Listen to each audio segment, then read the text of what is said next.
Pekon terbuka, inikah punca nak jatuhkan kerajaan? Ahli Parlimen Arau, Datuk Seri Syahidan Kasim mendakwa usaha sedang dibuat bagi memastikan Jemaah Menteri Kerajaan Perpaduan yang diterajui oleh Datuk Seri Anwar Ibrahim dijatuhkan. Kami sedang berusaha supaya kabinet ini tidak tahan lama dan insya-Allah kami akan kembali memerintah berdasarkan mandat rakyat. Parti yang menang besar ialah anggota daripada PN iaitu PAS, katanya menurut laporan Malaysia Kini 4 Disember lalu. Mandat rakyat apa yang beliau merepek ni? Perikatan Nasional baru sahaja kehilangan satu lagi penyokong apabila Parti Solidariti Tanah Air (KU) STAR mengambil keputusan meninggalkan gabungan itu yang disertainya sejak awal 2020. Perkara tersebut disahkan oleh Presidennya Datuk Dr. Jeffrey Kitingan. Jom channel hairan apabila Perikatan Nasional begitu bersungguh-sungguh mahu menjatuhkan kerajaan yang sudah disahkan oleh Yang di-Pertuan Agong Al-Sultan Abdullah Riayatuddin Al-Mustafa Billah Shah. Adakah kerana Perdana Menteri membatalkan kelulusan projek tebatan banjir bernilai 7 bilion ringgit hari ini? Anwar mengarahkan kelulusan mutakhir projek tebatan banjir berjumlah 7 bilion ringgit daripada keseluruhan peruntukan sebanyak 15 bilion ringgit yang dilaksanakan melalui rundingan terus tanpa proses tender diteliti semula. Jumlah ini bukan kecil atas alasan umpamanya membantu menyegerakan langkah tebatan banjir, tetapi ada masalah apabila peraturan tidak dipatuhi dan ada upaya umpamanya mencari kesempatan. Ini amat dikesalkan dan saya berterima kasih kerana Pegawai Kanan Kementerian Kewangan bersama dan tidak selari dengan maksud ini, tetapi pada ketika itu hanya mengikut arahan, katanya pada sidang media hari ini. Tengku Datuk Seri Zafrul Abdul Aziz masa masih menjadi Menteri Kewangan berkata peruntukan sebanyak 15 bilion ringgit itu dibuat Perdana Menteri ketika itu Datuk Seri Ismail Sabri Yaakob dan dibentangkan bersama Kementerian Alam Sekitar dan Air. Projek tebatan banjir menjadi kontroversi sebelum pilihan raya umum ke-15 apabila Timbalan Presiden Keadilan Rafizi Ramli mendakwa kasar menganugerahkan projek seumpamanya yang bernilai 2 bilion ringgit secara rundingan terus ketika Parlimen sudah dibubarkan.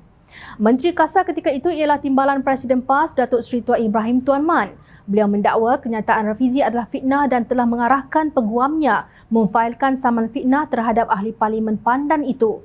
Pada 15 November lalu, Ketua Polis Kuala Lumpur Datuk Azmi Abu Qasim mengesahkan pihaknya ada menerima laporan polis berhubung kes berkenaan. Menurut beliau, kes dirujuk kepada Suruhanjaya Pencegah Rasuah Malaysia SPRM untuk tindakan lanjut.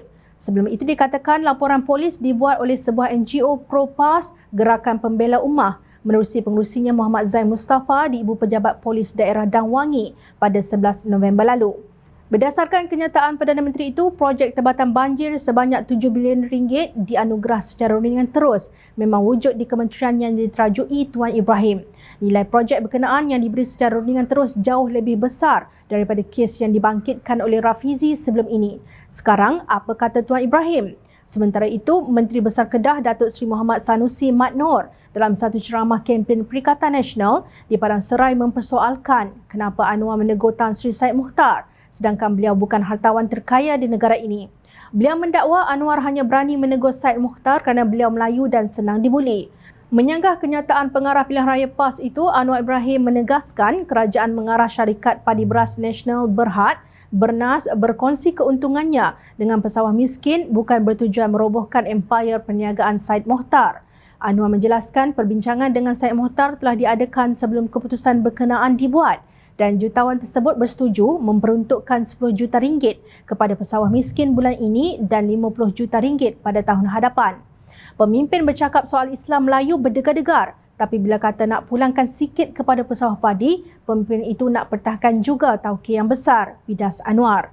Menurut laporan media, Syed Mukhtar menguasai 92% saham Bernas yang diperolehinya pada 2014 daripada Datuk Seri Syahidan Kasim dan ahli perniagaan Tan Sri Tan Boon Seng. Untuk jamin masa depan petani pesawah ini, saya ambil langkah untuk berunding dengan Syed Mukhtar dan cuba bantu. Saya tak faham kenapa ini jadi masalah. Apa yang jadi masalah sangat ini dalam negara? Apa yang nak dipolitikkan? Bidasnya. Menurut Anwar, isu membabitkan Bernas telah berlarutan selama beberapa dekad dan sudah tiba masanya untuk menyelesaikan perkara yang mendesak itu. Dah berpuluh tahun dah Bernas ini. Kali pertama saya kata enough is enough, ujarnya. Kata Anwar, beliau akan berunding sedaya upayanya selagi ada kuasa untuk memberi faedah kepada pesawah padi miskin. Jeritlah skuad manapun Melayu dan Islam, tapi nasib orang Melayu yang miskin tak terbela, tak ada makna bagi saya, tegas Anwar. Kerajaan nak tolong petani miskin, mengapa Muhammad Sanusi koyak? Adakah pada pandangannya kerajaan harus meminta tauke judi nombor ekor untuk hulur peruntukan kepada petani miskin? Buat projek bernilai 7 bilion ringgit secara runian terus, Muhammad Sanusi diam. Beri peruntukan 10 juta ringgit kepada petani miskin secara terbuka, pemimpin PAS ini berteriak membantah. Kebebalan apakah ini? Ingat, rakyat sentiasa memahati.